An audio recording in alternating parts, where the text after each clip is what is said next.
When it comes to requests for videos, I tend to get around to them, well, eventually. But this one was quite an interesting question. Which is the best performing car with a small budget? Because when was the last time you saw anybody with a meagre budget battling with the big boys? And that question came off the back of my previous video, that being the one about the cloned Mercedes of 2020, the Racing Point RP20, or the Tracing Point as I called it, then and now. Now I don't want to take the credit, but a lot of people do call it the Tracing Point, the same way a lot of people on the rFactor 2 Discord use the term eSporf these days. I'm just the orator of our time, in my mind. But the question is an interesting one, because Racing Point, one of the worst names for a team in Formula 1 history, didn't have much of a budget compared to the likes of Red Bull, Ferrari, Renault and Mercedes, but still managed to build their own version of the best car on the grid, simply by looking at pictures of it. And as I said in that video, people slagged it off and they slagged Lawrence Stroll off, for no other reason than, well, the car worked. Now copying has been going on in motorsport for generations. IndyCar went rear engine because of Lotus. Everybody in Rally went four-wheel drive because of Audi. Everybody copied the Lotus 72, they copied the blown diffusers Red Bull had, and the list goes on and on and on and on. No matter the category, the copying happens. It's just that Racing Point had the balls to go, you know what, let's do it. And they managed to get it to work for a whole season. It even won a race. But other teams have done well on meagre budgets. Leyton House did pretty well in the late 80s and into the 1990s, with the team almost getting a win at the 1990 French Grand Prix. They decided to no-stop the race, not taking any tyres. But Mauricio Gugelmin's car broke down and the other car, driven by Ivan Capelli, ended up finishing second behind Alain Prost's Ferrari. While it was an absolutely mega result and the top teams were looking at Newey's designs to see what could be copied, there are other things to look at here. That car only scored 7 points over the course of the season. It also had a fair few non-qualifications as well, and a lot of DNFs. Of those 7 points, 6 of them were because of Capelli's podium at Paul Ricard, the other being a single point for Gugelmin at Spa. Sure, the car knocked on the door of points at other races, but it had one anomalous result, all things considered. So which car does take the title of the best car with a small budget? Well, I guess it all depends on your criteria, really. For me, the criterion right at the top is that it has to be a privateer. But what do you define as a privateer? Because Williams was a privateer, Benetton was a privateer, even Brawn. It's a good point to raise. Williams had Renault support, at least in the 90s, and Benetton was a clothing company with an F1 team. Same way that Red Bull is technically a privateer, even though it's a drinks company with an F1 team. Now for me, a privateer has to have little to no factory support or investment and be run by 1 or 2 individuals, preferably the original founders of that team. So this is your Ken Tyrrells, Giancarlo Minardi's, Guy Ligier's, Guido Forti's, Jackie Oliver's and so on. What about Stewart? Ford doesn't count. But after doing some digging over the last few days, I think I might have found the car that did the best with the smallest budget. Although smallest budget is all, what's the word? Subjective. That's the one, isn't it? But this car ended up being a dark horse for the driver's title, and that car is the Jordan 199. Eddie Jordan had been having very high expectations since the start of 1996. He'd acquired a major new sponsor in Benson and Hedges, and that replaced the outgoing Sasol money. Sasol being a South African oil company or petrochemical company, either or, which, actually, thinking about it, I probably should do a part 2 of the What Do These Sponsors Even Make series, even though it was a one-off, but I could make it into a series because people found that video interesting. But anyway, at the start of 1996, he told the media, "We've got to win a race now. We've won everything in the junior formula. We've been second, third, had pole position and had the fastest lap. The next thing to do is win a race. We must win." But this didn't exactly go to plan through 1996. An unreliable Peugeot engine didn't help things, and that stayed through 1997 as well. In 1996, Martin Brundle and Rubens Barrichello scored a best of 4th place in races, and the team finished 5th in the Constructors. Not bad, but could have been better. In 1997, they were 5th again, but at least they scored some more points, and actually got some podiums. But in 1998, they got their breakthrough, when Damon Hill and Ralf Schumacher finished 1-2 at the absolutely soaking wet and carnage-filled Belgian Grand Prix. Eddie had finally done it. He'd not only got the win he'd been chasing, he'd got a 1-2 to boot. So the expectation grew even further. Could Jordan finally mount a challenge into 1999 and be a wildcard in the fight between McLaren and Ferrari?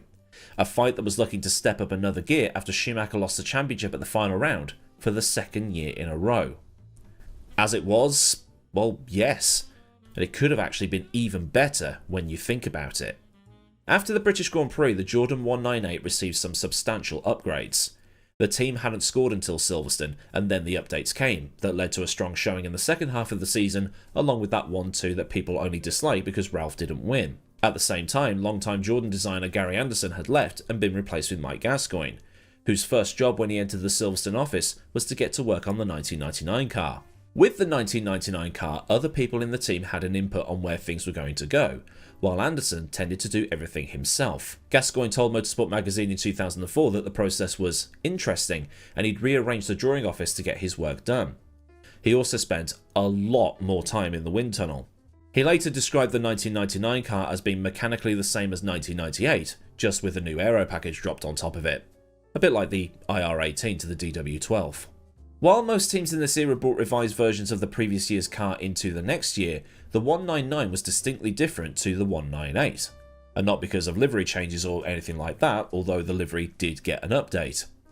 Gascoigne had revised a lot of the aerodynamic parts of the car, including a lower, more aggressive looking nose that was something that teams in this era were looking towards doing, because noses were now progressively getting lower again after a few years of them being higher up.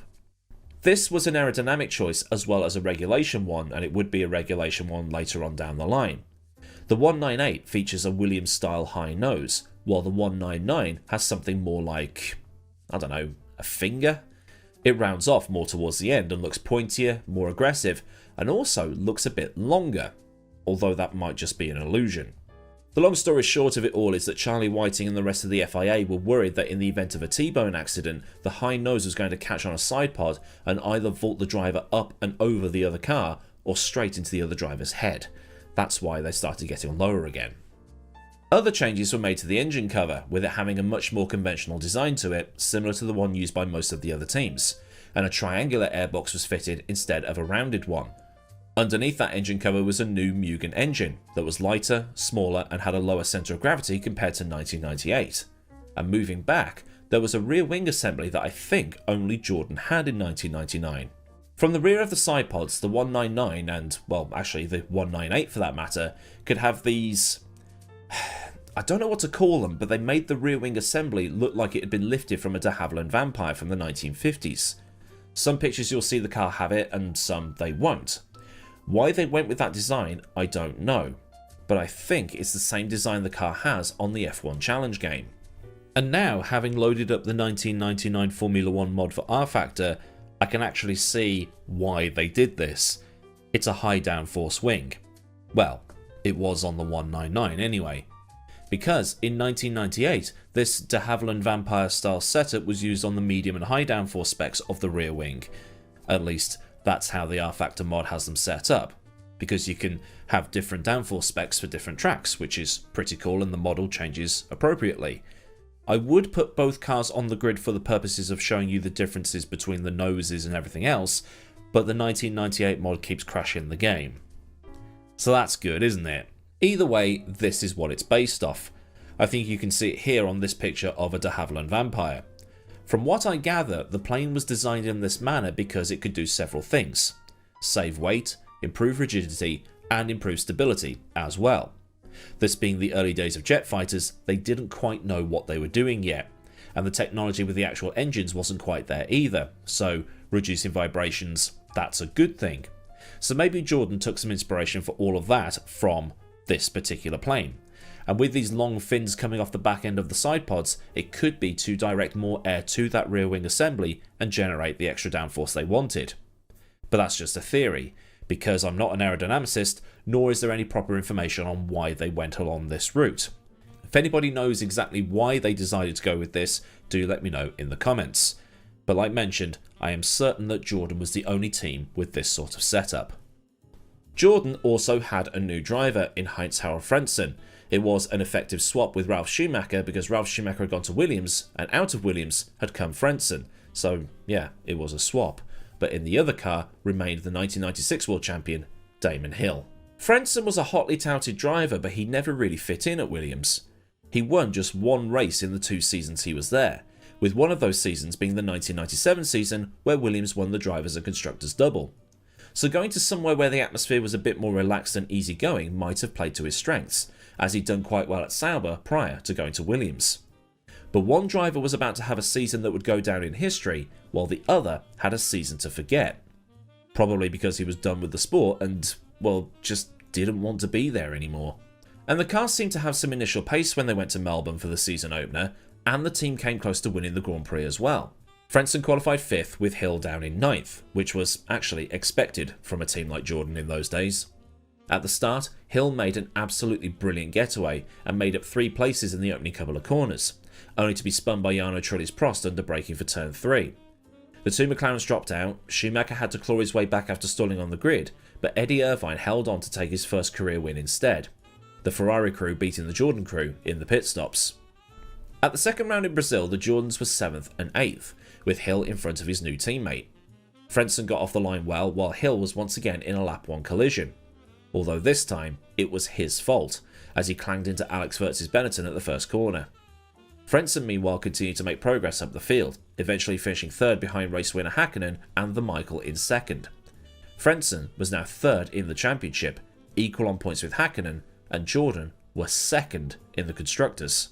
Frentzen then retired at San Marino, with Hill taking a respectable 4th. It might have been a 3rd place, but Rubens Barrichello in the much improved Stewart Grand Prix car was able to pass to Jordan and snatch it back. Hill now had his first points on the board for 1999 and had actually been praising the car in pre-season, so it looked like that the 2 Jordan drivers could be finishing high up at most races in 1999 so long as the car stayed functioning. It has to be said though that Frentzen had actually spun out of the race after getting loose on oil dropped by Irvine's Ferrari. But while Frentzen was having new life breathed into his career, Damon's career was going in the opposite direction. He basically had just, well, had enough. He wasn't feeling it anymore, and I've documented the end of Damon Hill's career in a separate video, if you're interested. At Monaco, Damon collided with Ralph at the chicane. At Canada, he stuffed it into the wall of champions, while Frentzen lost his brakes late on in the race and it cost him 2nd. In France, Damon's electrics fried while Frentzen went on to win the race for Jordan's 2nd ever Grand Prix victory. Frentzen was now sitting 4th in the championship, just 3 points off Irvine in front, while Hill was down in 9th. Frentzen had 23 points, Hill had, well, just 3. Damon had been disillusioned with things for quite a while, and he wanted to initially quit at the British Grand Prix, but a decent result convinced him to stay. At the British Grand Prix, the Michael had the accident which broke his leg and took him out for the majority of the season. With one of the title contenders out of contention, it meant that there was now a free spot for at least one of the Jordans to occupy if everything was to go their way. And it would be just one of the cars, unfortunately. Eddie would have preferred both, but as it was really only Frentzen getting there. The Jordans were 4th and 5th at Silverstone, which seemed about right, but then 8th and 4th at Austria. Hill would retire with brake failure at Hakkinen, which is the one circuit where you didn't want your brakes to play up, while Frentzen finished 3rd for another big point score. Damon would then get points at Hungary and Belgium, but once again Frentzen outperformed him, taking 4th at Hungary and 3rd at Spa. At Italy, Hill must have been left wondering what was going on. He finished 10th, but Frentzen won that race. I can't see if Hill had any issues in that race, but it probably wasn't doing his head any good. At the European Grand Prix at the Nurburgring, it was now Frentzen's turn to wonder what if. He could have actually won that race, but his Jordan had other ideas. Even in 2004, when interviewed by Motorsport magazine, both Mike Gascoigne and Sam Michael were really coy about what it was that went wrong that day. 5 races before the European Grand Prix, Jordan had introduced a system where the drivers could make brilliant starts at low revs. Basically, they'd fiddled with the anti-stall. They exploited one hell of a grey area in the rules, and the FIA also knew what they were doing, to the point where they went, yeah, good idea, but don't do it next year, and we're going to tell all the other teams that they can't do it next year either. Frentzen and Hill had to remember to turn this system off within 10 seconds of pulling away, whether that was at the start or at a pit stop. Hill simply forgot and paid the price, while Frentzen turned it on at his pit stop when he didn't need to, and then forgot to turn it off. As a result, both Jordans retired, and the day went to Johnny Herbert in the Stewart. Had the race panned out the way it should and Frentzen got that victory, they would have entered the Malaysian Grand Prix with Hakkinen on 61 points and then Frentzen and Irvine both on 60. It would have been a lot closer than it actually was. But with Frentzen now mathematically out of the championship, it seemed that his head wasn't in it anymore. His headrest came loose in qualifying for the Malaysian Grand Prix and then had brake problems as he went on to qualify a lowly 14th in the spare car. But in the race, he did claw his way up to 6th for a single point and set the second fastest lap of the race, behind the Michael, and was actually faster than Hakkinen and Irvine ever were in that race. Then, at Suzuka, he qualified and finished 4th, while Damon just simply withdrew, citing handling problems. He was done for good this time. The Jordan 199 was a car that Frentzen just got in and drove, and in the process managed to salvage his reputation when it had been absolutely destroyed while at Williams. He and Sam Michael worked incredibly well together, and Gascoigne recalled that Frentzen didn't do anything to try and change the car. He just got in and drove it, and that led to his absolutely storming season. Although the what-ifs surrounding that day at the Nurburgring will always linger. Could Frentzen have mounted a serious challenge for the title if he'd won on that day? Answers on a postcard. It could have been a different season for Damon as well. If he'd had a better start to the 1999 season, would his head have been in it more? Reports point to him struggling to adapt to the groove tyres, which now had 4 grooves in the front and 4 on the rear, as opposed to the 3 on the front and 4 on the rear that they had in 1998. Jordan ended the season a distant 3rd in the Constructors as a result of Damon's poor season. 61 points was the total, a long way off Ferrari and 25 points ahead of Stewart, who finished in 4th.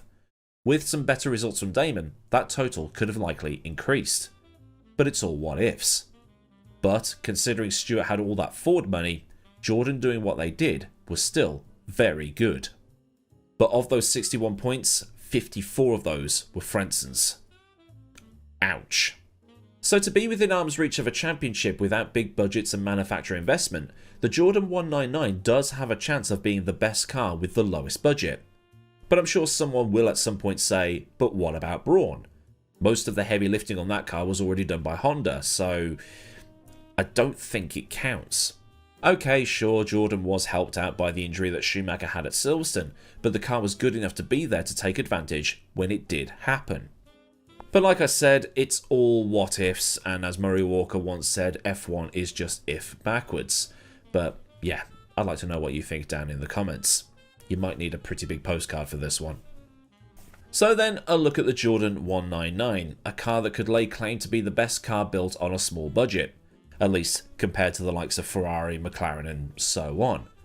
If this has been a thing that makes you go, then do leave the video a like so I know I did a good job. And for more stuff from the channel, get subscribed and also get that bell on so you never miss out on anything else that I do around here. Massive thanks as ever go out to the mad lads over at Patreon who continue to support me at a more personal level. And if you want to help keep the lights on around here or contribute to the picture purchasing piggy bank, there'll be a link to Patreon in the description, along with links to Discord, socials, affiliates and anything else you might want or need to know. There's also super thanks for any one and done donations and memberships for anybody that wants to do Patreon style support but without going to Patreon. So until next time, I've been Millward, have a great day wherever you are, and goodbye.